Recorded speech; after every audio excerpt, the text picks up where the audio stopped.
नमस्कार विद्यार्थियों, एक बार फिर आपके सामने प्रस्तुत हूँ। हमने अपने पिछले वीडियो में 11वीं कक्षा के लिए जो हिंदी के विद्यार्थी हैं उसमें कबीरदास जी के जो पद हमने जो है प्रारंभ किए थे, प्रथम पद हमने किया था। दूसरा पद जो है वो आज हम देखते हैं, जो 11वीं के पाठ्यक्रम में जो है आरोह भाग 1 में दिया गया है। संतो देखो जग बोराना, संतो देखत जग बोराना। कबीरदास जी कहते हैं कि संतो देखत जग बोराना। संतो का अर्थ है सज्जन पुरुष, साधु पुरुष। देखिए, देखो, देखिए, जग संसार, बोराना पगला गया है, पागल हो गया है।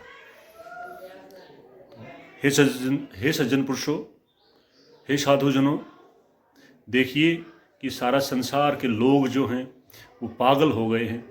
क्यों पागल हो गए हैं? सांच कहे तो मारण धावे, झूठे जगपतियाना। अगर मैं इनको सांच कहे, सच्चाई बताना, मारण धावे, मारने को दौड़ते हैं। झूठे जग, झूठे लोगों पर जग संसार के लोग पतियाना विश्वास करते हैं। फिर देखिए, सांच कहे, अगर मैं इनको भगवान की और धर्म की सच्चाई बताता हूं तो मारण धावे, मेरे को मारने को दौड़ते हैं और झूठे लोगों पर ये विश्वास करते हैं। फिर देखिए, हे साधु पुरुषों, ये सारा संसार जो है वो पगला गया है। अगर मैं इसे परमात्मा और धर्म की सच्चाई बताता हूं तो ये मुझे मारने को दौड़ता है और ईश्वर और धर्म के नाम पर झूठे लोगों पर ये विश्वास करता है। अब आगे देखिए, नेमी देखा, धर्मी देखा, प्रात्य करे स्नाना। कि मैंने जो है ऐसे बहुत सारे लोगों को देखा है। नेमी, नियम पर चलने वाले, धर्मी, धर्म का पालन करने वाले, प्रात्य करे स्नाना, प्रात्य सुबह उठ करके स्नाना, स्नान कर लेते हैं। कहते हैं मैंने ऐसे बहुत सारे लोगों को देखा है जो नियम और धर्म का पालन करने की बात कहते हैं और प्रातः उठ करके स्नान इत्यादि कर लेते हैं। आत्म मार पखान ही पूजे, उनमें कछु नहीं ज्ञाना। आत्मा को परमात्मा स्वरूप जो है यहाँ पर कबीरदास जी ने जो बताया है, तो उन्होंने कहा कि आत्म मार पखान ही, पखाना मतलब पत्थर की मूर्तों की। पखान यहाँ जो है पत्थर की मूर्तों के बारे में कहा गया। पखान पूजे में पूजा करते हैं। तो उन्होंने कहा कि उनकी आत्मा जो परमात्मा का स्वरूप है वो तो सोई हुई है, उसको उन्होंने मारा हुआ है, दबाया हुआ है, उसको वो नहीं समझ पा रहे हैं और वो पखाना नहीं, पत्थर की मूर्तियों की जो है परमात्मा मान करके पूजा करते हैं। उनमें कछु नहीं ज्ञाना, उन्हें जो है धर्म और परमात्मा के बारे में कुछ भी ज्ञान नहीं है। फिर देखिए, आत्म मार पखान नहीं पूजे, उनमें कछु नहीं ज्ञाना। कबीरदास जी कहते हैं कि जो है उन्होंने अपनी आत्मा को तो मारा हुआ है और वो पत्थर की मूर्तियों की भगवान समझकर पूजा करते हैं। उन्हें धर्म और परमात्मा के बारे में वास्तव में कुछ भी जानकारी नहीं है। अब आगे देखिए, कुछ और आडंबर करने वाले लोगों, अंधविश्वासों का पालन करने वाले लोगों के बारे में कबीरदास जी बताते हैं। क्या कहते हैं? बहुतक देखा पीर ओलिया, बढ़े कितेब कुराना। बहुतक देखा, बहुतक मतलब बहुत सारे देखे, पीर ओलिया। पीर ओलिया जो ये धर्मगुरु इत्यादि होते हैं, जो विभिन्न संप्रदायों के जो प्रमुख होते हैं, उनके बारे में कहा गया है कि बहुत सारे जो है मैंने संत पुरुष और बहुत सारे धर्मगुरुओं को मैंने देखा है। क्या क्या करते हुए देखा है? पढ़े कितेब कुराना, जो अनेक धार्मिक ग्रंथ, कुरान इत्यादि को पढ़ते हैं और क्या करते हैं? कै मुरीद तदबीर बतावें। मुरीद जो है ना वो इच्छा को भी बोलते हैं। कै मुरीद तदबीर होता उपाय बताना। कै मुरीद तदबीर बतावें, उनमें उहे जो ज्ञाना, उनमें जो है जिस प्रकार का जो ज्ञान है उसका वो जो प्रचार करते हैं। तो कै मुरीद कहता है कि वो लोगों को उनकी इच्छा पूरी करने के उपाय बनाते हैं और उन्हें जो है अपना शिष्य बना करके जिस प्रकार का उन्हें ज्ञान है वो ज्ञान देने की कोशिश करते हैं। कै मुरीद तदबीर बतावें, तदबीर होता है उपाय बताना, मुरीद पूरी करने के, आशा पूरी करने के उपाय लोगों को बताते हैं और वो जो है उन्हें जिस प्रकार का ज्ञान है वो ज्ञान दे करके अपना अनुयायी बना लेते हैं। कै मुरीद तदबीर बताएं, उनमें वो है जो ज्ञाना, उनमें जिस प्रकार का ज्ञान है उसको बता करके वो लोगों के दुख दूर करने की उपाय जो है, लोगों की इच्छा पूरी करने के जो उपाय जो है वो लोगों को बताते हैं।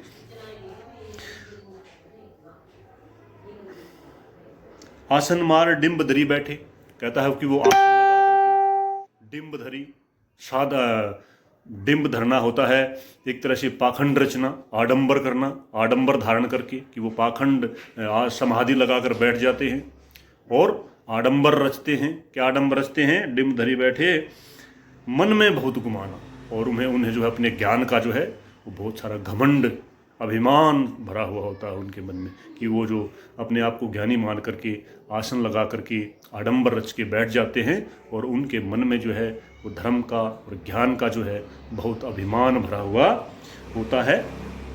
आगे देखिए वो क्या कहते हैं, ऐसे ही जो है आडंबर और अंधविश्वासी और जो झूठे लोगों के बारे में कबीर जी कहते हैं, पीपर पाथर पूजन लागे, तीरथ गरव भुलाना।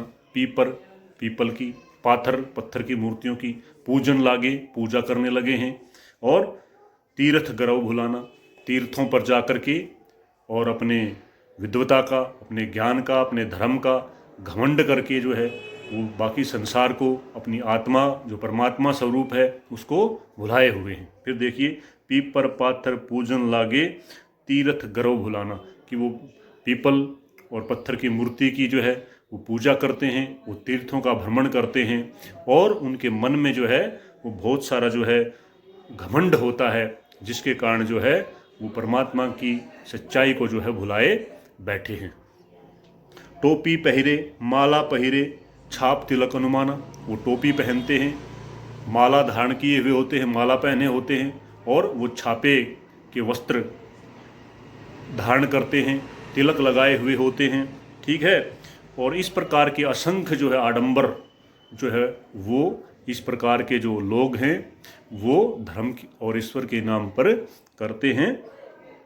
साखी शब्द ही गावत भूले, साखी शब्द ही, वो कहता है कि वो साखी और शब्द जो गुरु इत्यादि जो मंत्र देते हैं भगवान प्राप्ति के लिए, उसके बाद उन्हें कहता है कि वो साखी और शब्दों को जो है गाते हुए वो बाकी परमात्मा के सही स्वरूप को और अपनी आत्मा को जो है वो भुलाए हुए हैं। साखी शब्द गावत भूले, आत्म खबर ने जाना, उन्हें अपनी आत्मा की खबर नहीं है, अपनी आत्मा की, तुम्हारी आत्मा ही जो है वो परमात्मा का रूप है, वो अपने इस आत्म ज्ञान को भुलाए हुए हैं। आत्म खबर ने जाना, इस आत्मा के ज्ञान को, आत्म ज्ञान को वो सभी लोग जो है वो भुलाए हुए हैं। हिंदू कहे मोए राम प्यारा, तुर्क कहे रहीमाना, हिंदू लोग कहते हैं कि हमें हमारा राम प्यारा है, और मुसलमान लोग जो है वो कहते हैं रहीमान, अल्लाह जो है वही सबसे बड़ा है, वही हमें प्यारा है। और वो आपस में दो लरी लरी मुए, मरम काहू ने जाना, कि वो दोनों जो है भगवान के नाम पर, ईश्वर और अल्लाह के नाम पर लड़ लड़ के मर जाते हैं, परंतु मरम आपस में दोनों लड़ मुए, लड़ लड़ के मर जाते हैं। मरम होता है रहस्य, भेद। किसका रहस्य और भेद? उस परमात्मा का रहस्य और भेद कोई नहीं जाना।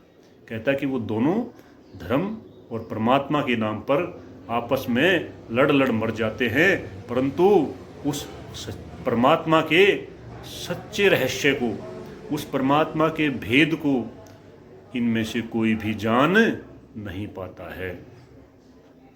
घर घर मंत्र देत फिरत हैं, महिमा के अभिमाना, कि वो जो है ना अपने महान, अपने को जो महान समझने, अपने के अभिमान में कि मैं बड़ा ज्ञानी हूँ, मैं बड़ा महान हूँ, ठीक है, इसके घमंड में वो क्या करते हैं, घर घर मंत्र देत फिरत हैं, कि वो सभी जो इस प्रकार के जो ज्ञानी अपने आप को कहते हैं, जो धर्मगुरु अपने आप को कहते हैं, वो घर घर जा कर के वो धर्म के मंत्र देते हुए, अपना अनुयायी बनाते हुए अपना प्रचार करते हैं और महिमा के अभिमाना कि अपने जो है वो महात्म्य पर, अपनी महानता पर उन्हें जो है बहुत सारा घमंड होता है, अभिमान होता है और उसी अभिमान के कारण जो है वो लोगों को घर घर जो है वो अपने धर्म के प्रचार के और लोगों को जो है उपाय बताने के तरह तरह के मंत्र देते हुए जो है घूमते रहते हैं। और फिर क्या उनकी क्या गति होती है? ऐसे कहता है, गुरु के सहित शिक्ष सब बूढ़े। गुरु के सहित, के साथ, शिक्ष होता है उनके शिष्य, उनके चेले, सब बूढ़े, बूढ़े होता डूबते हैं, उनका अनिष्ट होता है आखिर में, क्योंकि उन्हें परमात्मा का पता है नहीं, अपनी सारी उम्र वो ऐसे ही गंवा देते हैं। तो फिर क्या कहता है, देखिए कवि, कि गुरु के सहित शिक्ष सब बूढ़े, कि वो जो है इस प्रकार के गुरु, इस प्रकार के अज्ञानी गुरु और उनके जो चेले हैं वो अंत में जो है उन सब वो डूबते हैं, अर्थात उन सब का अनिष्ट होता है, उन सब का बुरा होता है। और फिर क्या होता है? अंतकाल पछताना। उन्हें अपने जीवन के जो आखिरी समय है, अंतकाल आखिरी समय जो है उसमें पछताना पड़ता है, उन्हें कोई परमात्मा प्राप्ति नहीं होती है। तो इसलिए उन्हें जो है आखिर में अपनी अज्ञानता पर पछताना पड़ता है। कहे कबीर सुनो हो संतो, ई सब भरम भुलाना। कहे कबीर, कबीरदास जी कहते हैं, हे संतो, हे साधु पुरुषों, हे सज्जनों, कहे कबीर सुनो, हे संतो, ये सब भ्रम भुलाना। ये जो कहता है ईश्वर के नाम पर जो व्यर्थ का भ्रम फैला हुआ है, जो व्यर्थ का पाखंड फैला हुआ है, ये जो आडंबर फैला हुआ है, ये आडंबर और पाखंड रूपी जो भगवान और धर्म के प्रति तुम्हारा जो भ्रम है, इस सब को आप भूल जाइए। कीर्तिक कहा नहीं माने, सहज सहज समाना। कहता है कीर्तिक कहा, मैं तुमको कितना कहा है, कितना समझाया है, आप मेरा कहा नहीं मान रहे हैं। कि परमात्मा कहते हैं कैसे हैं? सहज सहज समाना, कि वो सहज जो है स्वरूप में परमात्मा हैं, वो सहज रूप में जो है हम सब में जो है समाये हुए हैं, प्रकृति के कण कण में हैं और सहज भक्ति के मार्ग से ही, सहज स्मरण से ही, सहज रूप में ही उस परमात्मा को प्राप्त किया जा सकता है। तो इस पद में कबीर ने जो पाखंडी जो लोग हैं उन पर प्रहार किया है। उन्होंने कहा कि जो है ये संसार तो पागल हो गया है, जो इन पाखंडियों पर आडंबर जो रचने वाले लोग हैं, झूठे जो धर्मगुरु बने फिरते हैं, उन पर विश्वास करता है। ये सारे जो लोग जो दिखावा करते हैं, छापे के वस्त्र पहने रहते हैं, तिलक लगाए रहते हैं, मन में उनका अहंकार होता है, जिन्हें आत्मज्ञान नहीं होता है, जो लोगों को शिष्य बनाते हैं, उनके उपाय बताते हैं, तरह तरह के मंत्र देते हुए फिरते हैं, वो वास्तव में अज्ञानी हैं। आखिर उन्हें जो है कुछ मिलना नहीं है, हासिल नहीं होना है और जीवन के अंतकाल में जो है उन्हें पछताना पड़ता है। तो कबीरदास जी अंत में ही जो है लोगों को समझाते हैं कि ये सब जो आडंबर, जो धर्म के नाम पर जो अंधविश्वास हैं, ये जो मन के भ्रम हैं, आप सब इनको जो है भुला दीजिए, इनको छोड़ दीजिए। परमात्मा तो सहज स्वरूप में ही जो है हमारी आत्मा में, ये हर एक जो है सृष्टि के जो कण कण में विद्यमान हैं और वो सहज स्वरूप में ही जो है हमको प्राप्त हो जाते हैं।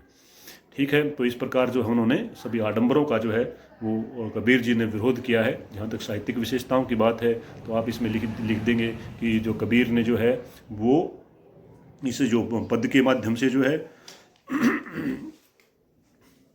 सभी प्रकार के आडंबरों का जो है विरोध किया है। कबीर की भाषा जो है वो धोकड़ी भाषा या खिचड़ी भाषा का इसमें जो है वो प्रयोग किया गया है। इसके अलावा अनुप्रास, अलंकार, पुनरुक्ति, प्रकाश, इन अलंकारों का जो है प्रयोग भी जो है इसमें मिलता है। पीपर, पाथर, पूजन, देखिए कितना सुंदर उदाहरण भी इसमें दिया गया है। अनुप्रास अलंकार का शुरू में ही जो है वो दिखाई दे जाता है हमें। और यहाँ पर जो जितने भी पाखंड हैं, जितने भी आडंबर हैं, जितनी भी समाज की मान्यताएं हैं, उनके प्रति जो है विरोध का स्वर जो है मुखरित किया है कवि ने। बहुत बड़ा काम था उस समय पर इस प्रकार की भाषा में जो धर्म के ठेकेदार बने बैठे हुए थे उन पर चोट करना। तो विद्रोह का स्वर जो है यहाँ कवि की वाणी में मिलता है। शांत रस है, प्रसाद गुण विद्यमान है। तो इस प्रकार जो है ये एक बहुत ही सुंदर रचना है। तो मैं आशा करता हूँ कि आपको जो है ये अच्छा लगा होगा, और अगले वीडियो के साथ में जल्द ही जो है आपके सामने प्रस्तुत होऊंगा। तब तक के लिए जो है आप सबका बहुत बहुत धन्यवाद।